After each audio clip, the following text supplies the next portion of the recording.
അദ്ദേഹത്തെ പാർലമെന്ററി പാർട്ടിയിൽ നിന്ന് സസ്പെൻഡ് ചെയ്തെന്ന് പറഞ്ഞുകൊണ്ടാണ്. അപ്പോൾ അദ്ദേഹത്തെ പ്രതിപക്ഷ ബ്ലോക്കിൽ നിന്ന് മാറ്റിയിരുത്തിക്കണം എന്നാണ്. അല്ല, തീരുമാനം എടുത്തു ഓൾറെഡി. പ്രതിപക്ഷ നേതാവ് കത്ത് തന്നു, അതിൻ്റെ മുകളിൽ ഡിസൈഡ് ചെയ്തു. ഒപ്പോസിഷന്റെ ലാസ്റ്റ് ആളെ UDF ആണല്ലോ, അവരുടെ ലാസ്റ്റ് മാൻ ഇരുത്തിക്കുന്നതിന് അപ്പുറത്തിരുത്തിക്കും, പ്രത്യേക ബ്ലോക്കായി. കോൺഗ്രസ് പ്രസിഡന്റ് ആയിരുന്ന രാഹുൽ മാങ്കൂട്ടത്തിനെ സംബന്ധിച്ച വിഷയം ഞങ്ങൾക്ക് അതിലാരാണ് പ്രതിരോധത്തിൽ? ആരാ പ്രതിരോധത്തിൽ? പ്രതിരോധത്തിൽ ഗവൺമെന്റാണ് പ്രതിരോധത്തിൽ. ഞങ്ങൾ അഭിമാനത്തോടു കൂടി ഇക്കാര്യത്തിൽ തല ഉയർത്തി നിൽക്കുമ്പോൾ തല കുനിച്ച് പിണറായി വിജയനെ അകത്തേക്ക് കയറാൻ പറ്റുള്ളൂ, മുഖ്യമന്ത്രിക്കും മന്ത്രിമാർക്കും. കാരണം അവരുടെ കൂട്ടത്തിൽ റേപ്പ് കേസിലെ പ്രതികരിക്കുക, അവരാണ് പ്രതിരോധത്തിൽ. അത്തരം വിഷയങ്ങളുമായിട്ട് അവർ വന്നാൽ അവർക്ക് നേരെയുള്ള FIR ഞങ്ങൾ വായിക്കും, അത് മതിയല്ലോ. നാളെ നിയമസഭാ സമ്മേളനം ആരംഭിക്കാൻ പോവുകയാണ്. ഒരുപക്ഷെ ഇത്ര കൗതുകത്തോടുകൂടി, ഇത്ര ആകാംക്ഷയോടുകൂടി ഒരു നിയമസഭാ സമ്മേളനത്തിന്റെ തലേ ദിവസം നാളെ സഭയിൽ എന്തായിരിക്കും സംഭവിക്കുക എന്നത് സംബന്ധിച്ചുള്ള ചർച്ചകൾ ഉണ്ടായത് നമുക്ക് ഓർമ്മയുണ്ട്.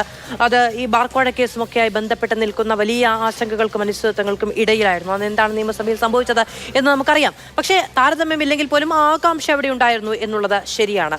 രാഹുൽ മാങ്കൂട്ടത്തിൽ നാളെ നിയമസഭയിൽ എത്തുമോ ഇല്ലയോ എന്നതൊരു ചോദ്യമാണ്. ആ ചോദ്യത്തിന് രാഹുൽ മാങ്കൂട്ടത്തിൽ വരാൻ സാധ്യതയില്ല എന്ന് പറയുന്നവരും, രാഹുൽ മാങ്കൂട്ടത്തിൽ വരാൻ സ്വാഭാവികമായും സാധ്യതയുണ്ട്, അദ്ദേഹം നിയമസഭാംഗമാണ്, അദ്ദേഹം അല്ലാതെ മറ്റെവിടെയാണ് വരേണ്ടത് എന്ന് പറയുന്നവരുമുണ്ട്. മാത്രമല്ല, രാഹുൽ മാങ്കൂട്ടത്തിൽ ഇത്രയധികം ദിവസം, കഴിഞ്ഞ ദിവസം പുറത്തു വന്ന ഓഡിയോ ഒക്കെ നമ്മൾ കേട്ടതാണ്. അപ്പോൾ പുറത്തേക്ക് ഇറങ്ങാൻ കഴിയാതെ നിൽക്കുന്ന ഒരാൾക്ക് കൃത്യമായി വരാൻ കഴിയുന്ന ഒരിടം നിയമസഭ തന്നെയാണ്. നിയമസഭയിൽ ഈ സമയത്ത് വരുന്നില്ല എന്ന തീരുമാനം രാഹുൽ മാങ്കൂട്ടത്തിൽ എടുക്കുകയാണെങ്കിൽ മറ്റെവിടെ ഈ ഒരു മനുഷ്യനും ഏറിയ കാലം മുറിയിൽ അടച്ചിരിക്കാനൊന്നും കഴിയില്ല. പ്രത്യേകിച്ചും അദ്ദേഹം രാജിവെക്കുന്നില്ല എന്ന തീരുമാനമെടുക്കുമ്പോൾ MLA എന്ന നിലയിൽ മുന്നോട്ട് പോകാനുള്ള തീരുമാനം തന്നെയാണ് അതിന് പിന്നിലുള്ളത്. നിയമസഭയിൽ വരുന്നില്ല എന്ന തീരുമാനമെടുത്താൽ മറ്റെവിടേക്ക് പോകാൻ കഴിയും എന്നൊരു ചോദ്യം കൂടി അവിടെ നിൽക്കുന്നുണ്ട്. മറ്റൊന്ന്, ഈ കസ്റ്റഡി മർദ്ദനങ്ങളുമായി ബന്ധപ്പെട്ട വിഷയമാണ് താങ്കൾ നിയമസഭയിൽ ഉന്നയിക്കുക എന്ന കാര്യത്തിൽ പ്രതിപക്ഷ നേതാവ് കൃത്യമായി പറഞ്ഞിരിക്കുന്നു. അങ്ങനെ പ്രതിപക്ഷം വിവിധ വിഷയങ്ങൾ, കസ്റ്റഡി മർദ്ദനങ്ങൾ അടക്കമുള്ള വിഷയങ്ങൾ ഉന്നയിക്കുമ്പോൾ അതിൽ രാഹുൽ മാങ്കൂട്ടത്തിന്റെ സാന്നിധ്യം മറ്റൊരു പ്രതിരോധ മാർഗമാക്കാൻ ഭരണപക്ഷം തയ്യാറെടുക്കുകയാണോ? അങ്ങനെയാണ് എങ്കിൽ നിയമസഭ അതിനാടകീയമായ രംഗങ്ങളിലൂടെ തന്നെ കടന്നുപോകും എന്നതിൽ തർക്കം ഏതുമില്ല. നമ്മളോടൊപ്പം അതിഥികൾ ശ്രീ ജെക്സി തോമസ് CPM-ൽ നിന്ന്, ഡോക്ടർ ജിൻഡോ ജോൺ കോൺഗ്രസിൽ നിന്ന്, ശ്രീ ശ്രീകുമാർ മനയിൽ രാഷ്ട്രീയ നിരീക്ഷകൻ, ശ്രീ ജേക്കബ് ജോർജ് മാധ്യമപ്രവർത്തകൻ. ശ്രീ ജേക്കബ് ജോർജ്, അങ്ങ് എത്ര കാലം നിയമസഭാ സമ്മേളനങ്ങൾ റിപ്പോർട്ട് ചെയ്തിട്ടുള്ളതാണ്. ഇത് ഒരു ആകാംക്ഷയാണ്, ഇതൊരു രാഷ്ട്രീയ കൗതുകമാണ്. നാളെ എന്താണ് നിയമസഭയിൽ സംഭവിക്കുക, നിയമസഭാ സമ്മേളനത്തിന്റെ ആദ്യത്തെ ദിവസം എന്താണ് സംഭവിക്കുക എന്നത് സംബന്ധിച്ച ഒരു വലിയ ആകാംക്ഷയുണ്ട്. നോക്കൂ, എത്ര രാഷ്ട്രീയ നേതാക്കളെ കണ്ടിട്ടുള്ളതാണ് കേരള രാഷ്ട്രീയ ചരിത്രം. അതിനെ ഒരു അസംബന്ധ നാടകം എന്നാണ് ഒരു എഴുത്തുകാരൻ വിശേഷിപ്പിച്ചിട്ടുള്ളത്. എന്നിരുന്നാൽ പോലും എത്ര പേരുടെ വീഴ്ചയും വാശിയും ഒക്കെ കണ്ടതാണ്. നാളെ നിയമസഭയിൽ എന്ത് സംഭവിക്കാനാണ് സാധ്യത? നാളെ നിയമസഭയിൽ രാഹുൽ എങ്ങനെയാണെങ്കിലും രാഹുലിൽ അവിടെ ഒരു പ്രധാന കഥാപാത്രമായിരിക്കും, കേരള നിയമസഭയിലെ ഒരു പ്രധാന ഘടകമായിരിക്കും. അതെങ്ങനെയൊക്കെ മാറി മറിയും എന്നുള്ളത് നമുക്ക് കണ്ടറിയണം. നാളെ രാഹുൽ വരുമോ ഇല്ലയോ, നേരത്തെ മാധു ചൂണ്ടിക്കാണിച്ചതുപോലെ ഇവിടെ അല്ലെങ്കിൽ പിന്നെ എവിടെ, അത് ശരിയാണ്. കാരണം രാഹുൽ ഇപ്പോൾ വീട്ടിൽ അടച്ചുപൂട്ടി ഒരു മനുഷ്യനെ കാണാതെ, സൂര്യനെ പോലും കാണാതെ മൂടിയിരിക്കും, പുറത്തിറങ്ങാനാവാതെ ഇരിക്കുകയാണ്. ഏതായാലും തലയിൽ മുണ്ടിട്ടൊന്നും നിയമസഭയിൽ വരാൻ പറ്റത്തില്ല, തുറന്ന് മുഖമെല്ലാം കാണിച്ചു തന്നെ വരണം. അവിടെ വരാൻ ഉള്ള ധൈര്യം, ധൈര്യം പൊതുവേ തൻ്റെ ഇടമൊക്കെ ഉള്ള ആളാണ് രാഹുൽ മാങ്കൂട്ടത്തിൽ, അത് നമുക്കറിയാം. പക്ഷെ അവിടെ വരിക എന്ന് പറഞ്ഞാൽ ഒരു കടുത്ത പരീക്ഷണമാണ്, കടുത്ത പരീക്ഷണം. നിയമസഭയിൽ എത്തുക എന്ന് പറഞ്ഞാൽ കേരളത്തിൻ്റെ മുമ്പിൽ എത്തുക എന്ന അർത്ഥം. കേരളത്തിൻ്റെ മുമ്പിൽ, കേരള സമൂഹത്തിൻ്റെ മുമ്പിൽ ഇത്രയും പശ്ചാത്തലത്തിൽ ഇന്ന് VD സതീശൻ പറഞ്ഞത് പെൺകുട്ടികളുടെ പരാതികളുടെ പേരിലാണ് നടപടി എടുത്തതെന്നാണ്. അതാണിന്ന് കേരളത്തിൻ്റെ മുമ്പിലുള്ള സജീവമായ പ്രധാനപ്പെട്ട ചിത്രം. ആ ചിത്രത്തിൻ്റെ പശ്ചാത്തലത്തിൽ നിന്നുകൊണ്ട് രാഹുൽ മാങ്കൂട്ടത്തിൽ എന്ന MLA എന്ന നിലയ്ക്ക് അദ്ദേഹത്തിന് നിയമസഭയിൽ വരണം. അങ്ങനെ വരുന്ന MLA-ക്ക് കേരള സഭാ സ്പീക്കറുടെ നേതൃത്വത്തിൽ തന്നെ പൂർണ്ണ സംരക്ഷണം നൽകണം. ഈ രണ്ട് ഘടകങ്ങളും ഒരു വസ്തുതയാണ്. അദ്ദേഹത്തിന് വരാം, അദ്ദേഹത്തിന് വന്നാൽ സുരക്ഷിതത്വം കൊടുക്കും. പക്ഷേ അതിനുശേഷം നിയമസഭയിൽ കോൺഗ്രസിന്റെ പിന്തുണ കിട്ടുമോ? കിട്ടാൻ യാതൊരു സാധ്യതയില്ല. ഇന്ന് പക്ഷേ ഇപ്പോൾ പ്രതിപക്ഷ നേതാവ് നമ്മൾ ഈ തുടക്കത്തിൽ പറഞ്ഞതുപോലെ അങ്ങനെയുള്ള കാര്യങ്ങളുമായി ഭരണപക്ഷം വരികയാണെങ്കിൽ മറ്റംഗങ്ങളുടെ, അതായത് ഭരണപക്ഷത്തിരിക്കുന്ന അംഗങ്ങളുടെ FIR ഞങ്ങളെടുത്ത് വായിക്കും എന്ന് പ്രതിപക്ഷ നേതാവ് പറഞ്ഞാൽ പ്രതിരോധിക്കാൻ ഉറച്ചിട്ടുണ്ട് എന്ന് തന്നെയാണല്ലോ. അല്ല, പ്രതിപക്ഷ നേതാവ് പ്രതിപക്ഷം അങ്ങനെ പറയണമല്ലോ. അതാണല്ലോ പ്രതിപക്ഷ നേതാവിൻ്റെ ചുമതല. അദ്ദേഹം കോൺഗ്രസ് പാർട്ടിയുടെ നേതാവായിട്ടാണ് അവിടെ ഇരിക്കുന്നത്. അദ്ദേഹം അത് പറയണം. CPM ഭരണപക്ഷത്ത് അവർക്കൊരു ആയുധമായിട്ട് രാഹുൽ മാങ്കൂട്ടത്തിലിനെ ഉപയോഗിക്കും. അതിനെ എങ്ങനെ നേരിടണം എന്നുള്ളത് തീർച്ചയായിട്ടും പ്രതിപക്ഷത്തിന് ഒരു വിഷയം തന്നെയാണ്. ഒരു പരിഹാരം എങ്ങനെ കാണും എന്നുള്ളത് ഒരു സമസ്യയാണ്. നമുക്കിത് കാരണം കേരള രാഷ്ട്രീയമാണ്. കേരള രാഷ്ട്രീയത്തിൻ്റെ നേതാക്കന്മാർ വളരെ മിടുക്കരും പ്രഗത്ഭരുമാണ്, യാതൊരു സംശയവുമില്ല. പ്രതിപക്ഷത്തും ഭരണപക്ഷത്തും ഉള്ളവർ, അവർക്ക് ആവനാഴിയിൽ ആയിരക്കണക്കിന് അമ്പുകൾ ഉണ്ടാവും, അതൊക്കെ പ്രയോഗിക്കും. പക്ഷേ നാളത്തെ ചോദ്യം, രാഹുൽ മാങ്കൂട്ടം നാളെ എന്ത് ചെയ്യും? ഒറ്റ കാര്യം കൂടി ചോദിച്ചോട്ടെ, ഇത് രാഹുലിന്റെ വ്യക്തിപരമായ താല്പര്യം, അതിനപ്പുറത്ത് നിൽക്കുന്നത് പക്ഷേ കോൺഗ്രസിന്റെ രാഷ്ട്രീയപരമായ താല്പര്യം എന്നതുകൂടിയല്ലേ? ഇപ്പോൾ ഒരു നിയമസഭാ സമ്മേളനം അടുത്ത് വരുമ്പോൾ കോൺഗ്രസിന് രാഷ്ട്രീയമായി ഒരുപാട് ഉത്തരവാദിത്തങ്ങളുണ്ട്. രാഷ്ട്രീയമായി ഭരണപക്ഷത്തെ പ്രതിരോധത്തിൽ നിർത്തേണ്ടതുണ്ട്, ചോദ്യങ്ങൾ ചോദിക്കേണ്ടതുണ്ട്. പക്ഷേ അവിടെ രാഹുലിന്റെ സാന്നിധ്യം കോൺഗ്രസിന് ഗുണം ചെയ്യുമോ? അത് രാഹുലിൻ്റെ സാന്നിധ്യം കോൺഗ്രസിന് ഗുണം ചെയ്യുമോ ഇല്ലയോ എന്നുള്ളത് രാഹുലിന് പ്രശ്നമല്ല. ഇപ്പോൾ അദ്ദേഹം കോൺഗ്രസ് പാർട്ടിയുടെ അംഗമല്ല, അല്ലാതായിരിക്കുന്നു. പക്ഷേ നിയമസഭയിൽ വരിക എന്നത് നിയമസഭാംഗം എന്ന നിലയ്ക്ക് രാഹുൽ മാങ്കൂട്ടത്തിൻ്റെ അവകാശമാണ്. അത് അദ്ദേഹത്തിന് നിർവഹിക്കാം. അതിനെ ചോദിച്ചാൽ കോൺഗ്രസിനോ വേറെ ഒരു ശക്തിയോ പറ്റത്തില്ല. അവിടെ അദ്ദേഹം വരുമോ?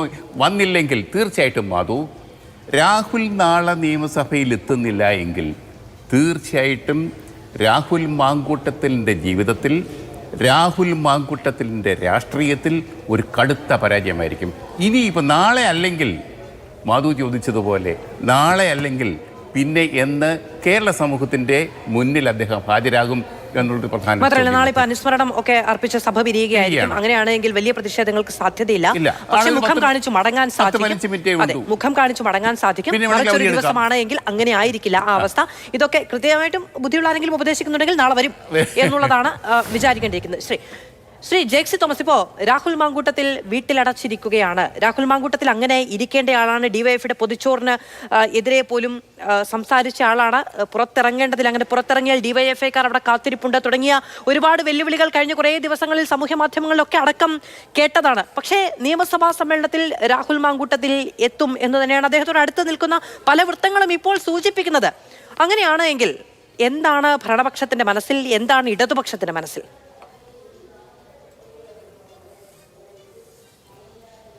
അല്ല, ഇപ്പോൾ പൊതുവിൽ നിയമസഭയെ സംബന്ധിച്ചുള്ള മറ്റു കാര്യങ്ങൾ ചർച്ച ചെയ്യാം. പക്ഷെ നമ്മുടെ തുടക്കത്തിൽ ആമുഖമായി ഇപ്പോൾ ആദ്യ ഭാഗം ചർച്ച ചെയ്യപ്പെട്ടത് പാലക്കാട് MLA സംബന്ധിച്ചുള്ളതാണല്ലോ. അപ്പം ഞാൻ ആ കേസിന്റെ മറ്റു വിശദാംശങ്ങളിലേക്കൊന്നും കടന്നു പോകണമെന്ന് ആഗ്രഹിക്കുന്നില്ല. ഇതിനോടകം കേരളീയ പൊതുസമൂഹവും അതിനെ സംബന്ധിച്ചുള്ള കാര്യങ്ങൾ ഇതിനോടകം അർഹിക്കുന്ന അവജ്ഞയോടുകൂടെ ചർച്ച ചെയ്തിട്ടുള്ളതാണ്.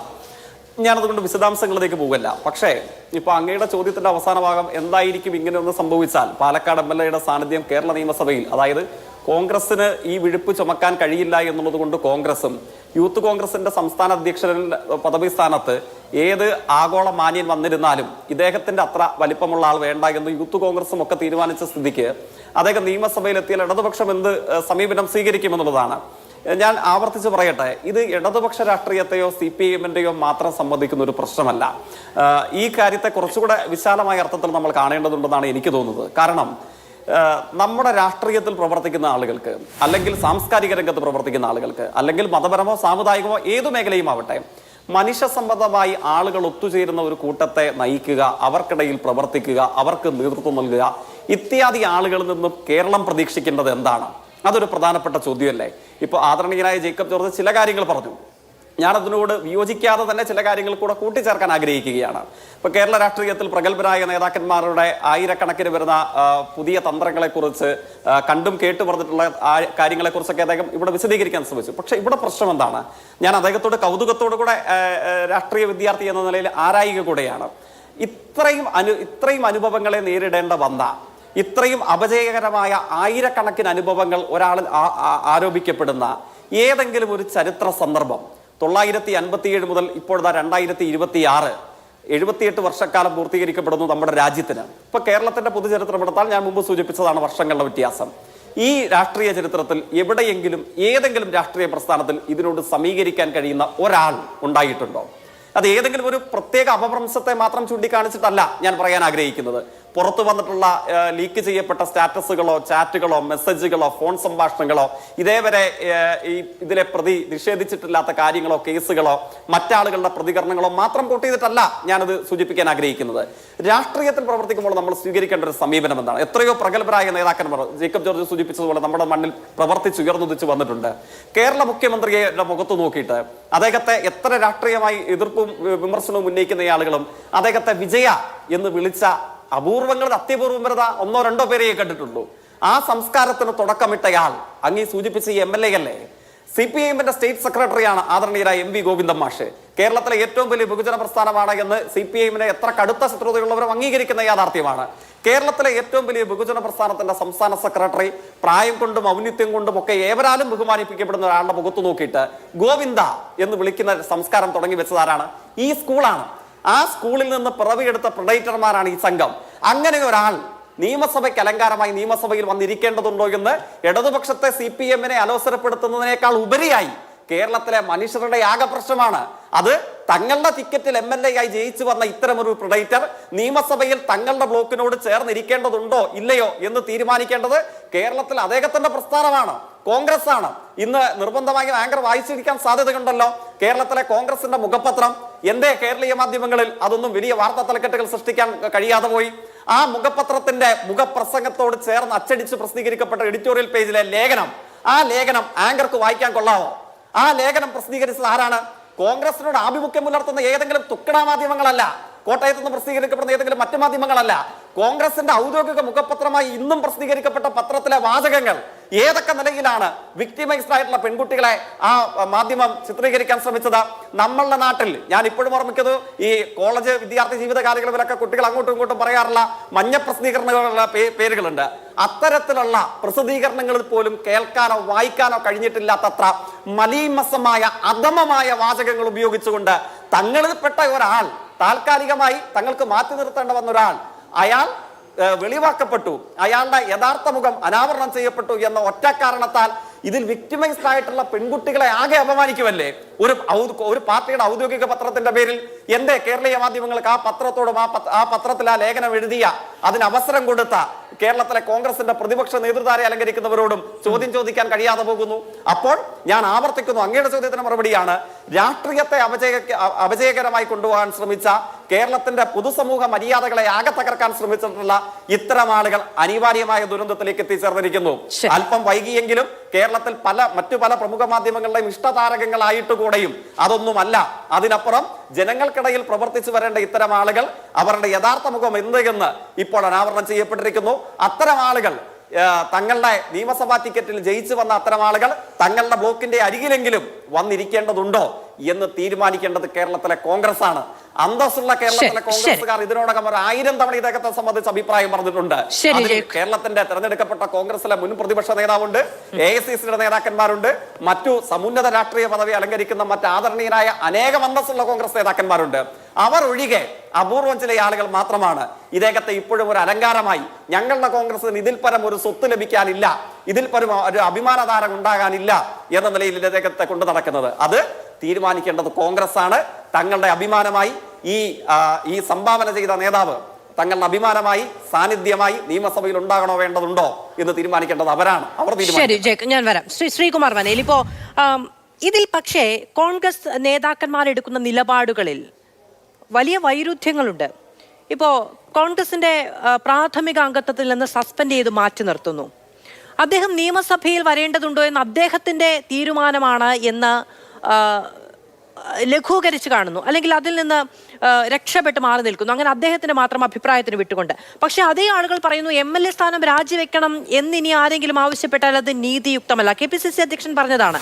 അപ്പോൾ MLA സ്ഥാനം രാജിവെക്കേണ്ടതില്ല എന്ന തീരുമാനം കോൺഗ്രസിന്റെ പൊതു തീരുമാനമാണ്. അതുകൊണ്ടാണല്ലോ KPCC അധ്യക്ഷൻ അത് പറയുന്നത്.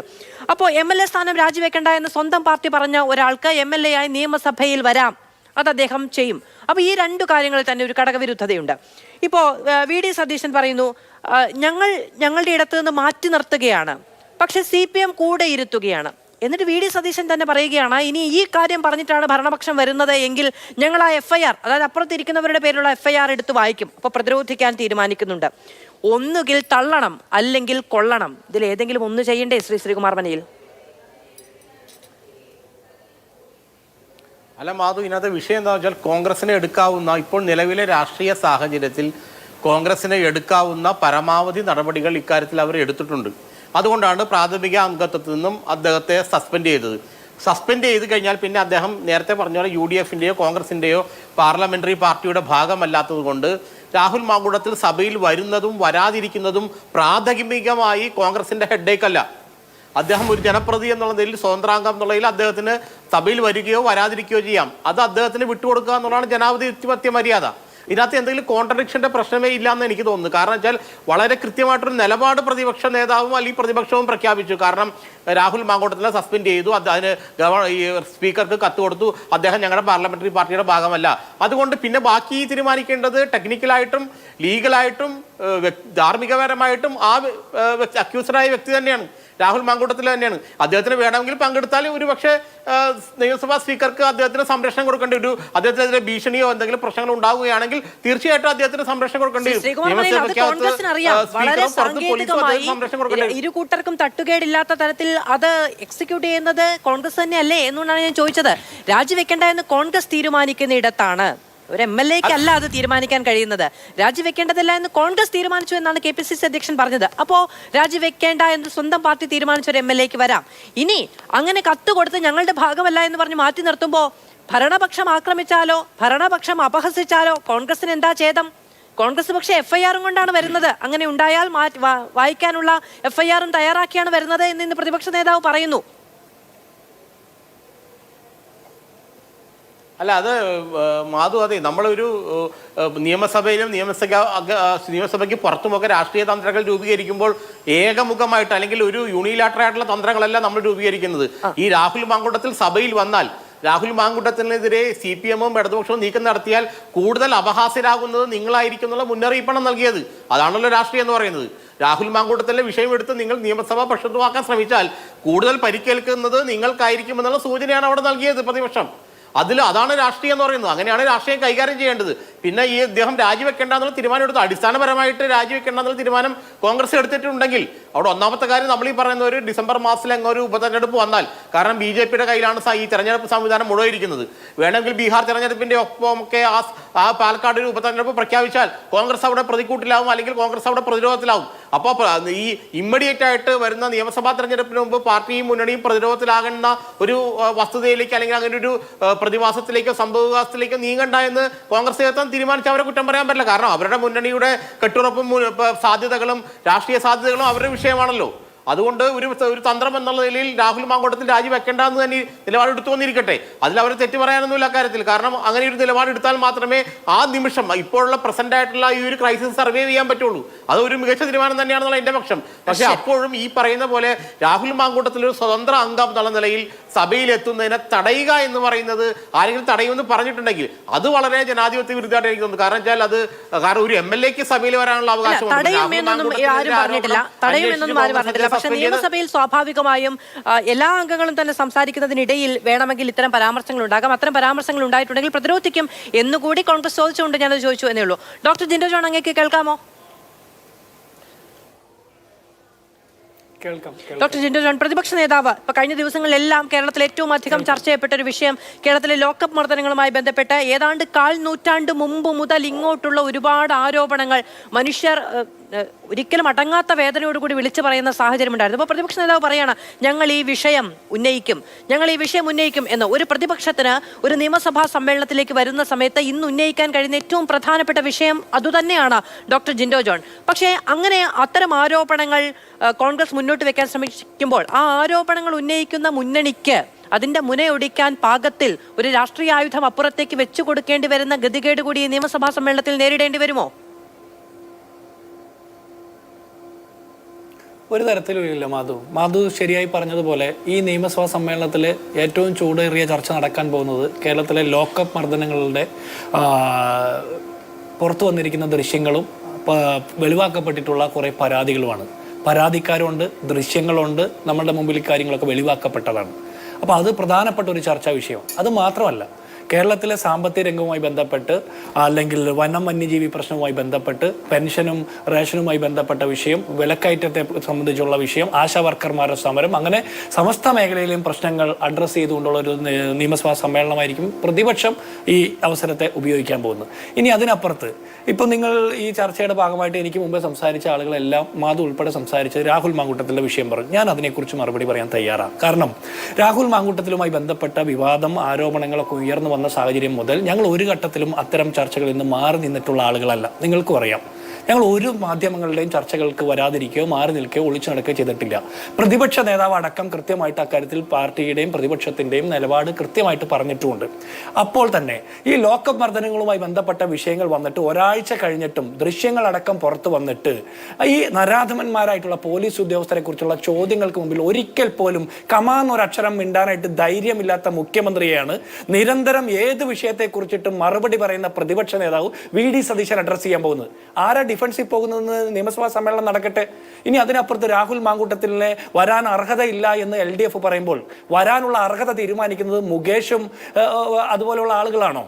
അല്ലെങ്കിൽ മുഖ്യമന്ത്രിയുടെ പൊളിറ്റിക്കൽ സെക്രട്ടറി ആയിട്ടുള്ള P ശശിയാണോ രാഹുൽ മാങ്കൂട്ടത്തിന്റെ അർഹത തീരുമാനിക്കുന്നത്? അപ്പൊ അർഹത തീരുമാനിക്കാനുള്ള യോഗ്യത അവർക്കുണ്ടോ എന്ന് എനിക്കറിയില്ല. പക്ഷേ അതിനപ്പുറത്ത് കേരളത്തിലെ പൊതുസമൂഹം ഈ ചർച്ച ചെയ്യുന്നുണ്ട്. ആരോപണങ്ങൾ ഉയർന്നു വന്ന പശ്ചാത്തലത്തിൽ ഡോക്ടർ ജിൻഡോ ജോൺ പറഞ്ഞ ഒരു കാര്യം ശരിയാണ്. ഒന്ന്, ഈ വിഷയം ഉയർന്നു വന്നപ്പോൾ കോൺഗ്രസ് അതിൽ നിന്ന് മറുപടി പറയുന്നതിൽ നിന്ന് മാറി നിന്നില്ല എന്നുള്ളത്. അത് ആദ്യ സമയം തന്നെ വളരെ പ്രൊയാക്റ്റീവ് ആയതിന് മറുപടിയുമായി വന്നു എന്നൊന്നുമല്ല പറയുന്നത്. എന്നിരുന്നാൽ പോലും ചർച്ചകളിലടക്കം പ്രതിനിധികളെ അയക്കുകയും ആ ചർച്ചയുമായി ബന്ധപ്പെട്ട് സംസാരിക്കുകയും പ്രതിപക്ഷ നേതാവ് അടക്കം പ്രതികരിക്കുകയും പ്രതിപക്ഷ നേതാവും നിങ്ങളുടെ UDF കൺവീനറും KPCC അധ്യക്ഷനും ഒക്കെ പ്രതികരിക്കുകയും ഒക്കെ ചെയ്തു. ഇത് നോക്കൂ, കോൺഗ്രസ് സമയാസമയം വന്ന് പ്രതികരിച്ചാൽ പരിഹരിക്കപ്പെടുന്ന ഒരു വിഷയമല്ല അത് ജനങ്ങളുടെ പ്രാതിനിധ്യം നിയമപ്രകാരം ഏറ്റെടുത്ത ഒരാൾക്കെതിരെ ഉന്നയിക്കപ്പെട്ട ഗൗരവതരമായ ആരോപണങ്ങളും അതുമായി ബന്ധപ്പെട്ട കേസുകളടക്കവും അതുമായി ബന്ധപ്പെട്ട പുറത്തു വന്ന വിവിധങ്ങളായ കാര്യങ്ങൾ, അത് ഈ ജെക്ക് നേരത്തെ പറഞ്ഞ പോലെ നമുക്ക് അതിലേക്ക് ചർച്ച പോകേണ്ടതില്ല. എന്നിരുന്നാൽ പോലും അതിലൊരു ഗൗരവതരമായ പ്രശ്നമുണ്ട്, അതിൽ ഭീഷണിയുണ്ട്, അതിൽ ജനങ്ങളുടെ പ്രാതിനിധ്യം ദുരുപയോഗം ചെയ്തോ എന്ന ചോദ്യമുണ്ട്. കോൺഗ്രസ് പാർട്ടി അദ്ദേഹത്തിന് അനുവദിച്ചു കൊടുത്ത പ്രിവിലേജുകളുടെ പേരിൽ അത് ദുരുപയോഗം ചെയ്തോ എന്ന പ്രശ്നമുണ്ട്. അത് കോൺഗ്രസ് പ്രതികരിച്ചാൽ തീരുന്നതല്ല, കോൺഗ്രസ് പരിഹരിച്ചാൽ തീരുന്നതാണ്. മാധു പറഞ്ഞ ചോദ്യത്തിലെ കാര്യം എനിക്ക് മനസ്സിലായി. ഇതിൽ ഒന്നാമത്തെ പ്രശ്നം എന്താ? നീല ലോഹിതദാസൻ നായരുടെ മന്ത്രിയായിരുന്ന കാലത്ത് കേരളത്തിലെ IAS ഉദ്യോഗസ്ഥർക്ക് പോലും മനസ്സമാധാനത്തോടെ സെക്രട്ടേറിയറ്റിൽ ജോലി ചെയ്യാൻ പറ്റാത്ത സാഹചര്യമുണ്ടായി. LDF-ലായിരുന്നു അദ്ദേഹം. LDF നീല ലോഹിതദാസൻ നായരുടെ MLA സ്ഥാനം രാജിവെപ്പിച്ചോ? ജോസ് തെറ്റയിലുമായി ബന്ധപ്പെട്ട വിഷയം വന്നു, രാജിവെപ്പിച്ചോ? മുകേഷിന്റെ ബലാത്സംഗ കേസടക്കം റിപ്പോർട്ട് ചെയ്യപ്പെട്ടു, രാജിവെപ്പിച്ചോ? അതിന് ആ വിഷയങ്ങളൊക്കെ ഹേമ കമ്മിറ്റി റിപ്പോർട്ടിന് ശേഷം പുറത്തു വന്നാണെന്ന് ഇവരുടെ വാദമെങ്കിൽ അദ്ദേഹത്തിന്റെ മുൻ ഭാര്യ സരിതയുടെ വെളിപ്പെടുത്തലിന്റെ ഇന്റർവ്യൂ നടത്തിയത് ഇന്നത്തെ ആരോഗ്യ വകുപ്പ് മന്ത്രി വീണ ജോർജാണ്. അപ്പൊ മുൻപ് ഇത്തരം സംഭവങ്ങളൊക്കെ ഉണ്ടെന്നറിഞ്ഞിട്ടും സ്ഥാനാർത്ഥിയാക്കി മത്സരിപ്പിച്ച് 2 വട്ടം മത്സരിപ്പിച്ച് പിന്നീട് മറ്റൊരു ബലാത്സംഗ കേസ് പോലും വന്നിട്ട് സംരക്ഷിച്ച് നിർത്തുന്ന മുന്നണിയാണ് രാഹുൽ മാങ്കൂട്ടത്തിലിനെ ചോദ്യം ചെയ്യുന്നത്. ഇനി താങ്കളുടെ ചോദ്യം എന്താണ്? ഈ പറഞ്ഞ പ്രതികരണങ്ങൾ ഞങ്ങൾ നടത്തി, അത് പരിഹാരമാകുമോ എന്ന്? കോൺഗ്രസ് പാർട്ടിയെ സംബന്ധിച്ചിടത്തോളം കോൺഗ്രസ് പാർട്ടിക്ക് സ്വന്തമായി കോടതിയും പോലീസ് സ്റ്റേഷനും ഇല്ലാത്തിടത്തോളം കാലം ആരോപണങ്ങൾ ഉയർന്നു വന്നപ്പോൾ ആരോപണങ്ങളുടെ ഗൗരവം മനസ്സിലാക്കിക്കൊണ്ട് സംഘടനാപരമായ ഒരു നടപടി സ്വീകരിച്ചു. അതിനപ്പുറത്ത് പരാതിക്കാർ, ആരോപണം ഉന്നയിക്കുന്നവർ കേരളത്തിന്റെ ഈ രാജ്യത്തിന്റെ നിയമസംഹിതയുടെ മുമ്പിൽ വന്ന് നിയമമൂലമുള്ള പരാതികൾ രജിസ്റ്റർ ചെയ്യണം, അന്വേഷിക്കണം. കേരളത്തിലെ പോലീസ് സ്വമേധയാ കേസെടുത്തിട്ടുണ്ടല്ലോ. അങ്ങനെയാണെങ്കിൽ രാഹുൽ മാങ്കൂട്ടത്തിനെ വിളിച്ചു വരുത്തി ചോദ്യം ചെയ്ത് അക്കാര്യത്തിൽ FIR ഇട്ട് കേസെടുത്ത് ബാക്കി നടപടികളുമായിട്ട് പോണ്ടേ? ഇത്രയും ദിവസമായില്ലേ? എന്തുകൊണ്ട് അങ്ങനെ ഒരു നടപടി സ്വീകരിക്കാൻ കേരളത്തിലെ ആഭ്യന്തര വകുപ്പിന് ധൈര്യമില്ല? അപ്പോൾ ആരോപണങ്ങൾ മാത്രം പോരാ. ഇവിടെ ഞങ്ങൾ നടപടിയെടുത്തത് ആരോപണങ്ങളുടെ പശ്ചാത്തലത്തിലാണ്. കേരളത്തിലെ ഏറ്റവും പ്രധാനപ്പെട്ട ഒരു കോൺഗ്രസ് ഫേസ് ആയിട്ടുള്ള രാഹുൽ മാങ്കൂട്ടത്തിന്റെ ഭാഗത്തു നിന്ന് വന്നിട്ടുള്ള ഇത്തരത്തിലുള്ള ഒരു വീഴ്ചയുടെ പേരിൽ വന്നിട്ടുള്ള ആരോപണം, ആ ആരോപണം ഞങ്ങളെ സംബന്ധിച്ചിടത്തോളം താങ്ങാവുന്നതും ഞങ്ങൾക്ക് അംഗീകരിക്കാവുന്നതുമല്ല, ക്ഷമിക്കാവുന്നതല്ല. അതുകൊണ്ട് ഞങ്ങൾ സംഘടനാപരമായി നടപടിയിലേക്ക് പോയി. അതിനപ്പുറത്ത് പരാതിക്കാർ നിയമം മൂലം പരാതി കൊടുത്ത് അയാളെ ശിക്ഷിക്കേണ്ടതാണെങ്കിൽ ശിക്ഷിക്കപ്പെടണം. അതിനപ്പുറത്ത് ഊഹാഭോഗങ്ങളുടെ പുറത്ത് അയാളെ നിയമസഭയിൽ കേട്ടില്ല, കേട്ടാതിരിക്കണം എന്നൊക്കെ വെല്ലുവിളിക്കുന്നവർ അവനവന്റെ പരിശുദ്ധി കൂടി ചിന്തിക്കേണ്ടതാണ്. പിന്നെ പൊളിറ്റിക്കൽ കറക്റ്റ്നെസിന്റെ ക്ലാസ് കോൺഗ്രസിനെ പഠിപ്പിക്കാൻ CPM-ന്റെ പ്രതിനിധിയോ CPM-ഓ LDF-ഓ ആയിട്ടില്ല എന്നുകൂടി പറയുന്നു. ഒരുപാട് എണ്ണി പറയേണ്ടതുണ്ട്, ആദ്യഘട്ടത്തിൽ ഞാൻ അത് പറയുന്നില്ല. ശരി, എനിക്ക് പക്ഷെ അത് ഞാൻ ചോദ്യമായിട്ട് ഉന്നയിക്കുന്ന ഒരു കാര്യമല്ല. ഞാൻ മുൻപും ചർച്ചകളിൽ ഇതുമായി ബന്ധപ്പെട്ട ചർച്ചകളിൽ ചോദിച്ച ഒരു കാര്യം തന്നെയാണ്. നീലലോഹിതദാസൻ നാടാർ മുതൽ ഇങ്ങോട്ട് മുകേഷ് വരെയുള്ള കാര്യങ്ങളിൽ കോൺഗ്രസിന്റെ നിലപാട് എന്തായിരുന്നു എന്നൊരു ചോദ്യം അവിടെയുണ്ട്. ഇവരെല്ലാവരും രാജിവെച്ചു പോകണമെന്നു തന്നെയായിരുന്നല്ലോ കോൺഗ്രസിന്റെ നിലപാട്. ആ നിലപാട് എങ്ങനെയുണ്ടായി എന്നത് സംബന്ധിച്ചൊരു കാര്യം കൂടിയുണ്ട്.